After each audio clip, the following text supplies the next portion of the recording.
Тој работи во таа фирма, таа се занимава со далеководи. И повеќе од 100 тона удри у корпата во која се наоѓал брат ми и уште еден друг.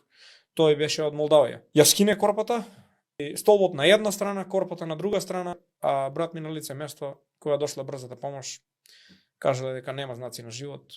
Имам пуштено, значи, и имейл до обвинителство, и имам одено лично јас 2 пати до сега, и преку адвокатите, и адвокатите имаат пуштено мейл, имаат одено до обвинителство. Секогаш само вика имај трпение. Ама година и пол ништо. Тоа што го знаме дека се станува збор за сериозна фирма која што не баш секогаш се занимава со најлегални активности. Инаку фирмата има своји постави во Македонија и во Бугарија и во Србија и на Косово. Проблемот е тоа што нашето обвинителство, тоест Кумановското обвинителство, не сака да почне ниту пред истрага, ниту истрага не сака да почне за. Они имале и проблем и со носење на телото на братот на дечко. Им правеле, нели, заврзлами ги кочеле намерно и така натака. Ја можам само да се согласам со него дека намерно кочење вакво, неотварање на истрага е чекање да помине време, делото да застари. Ова наше општество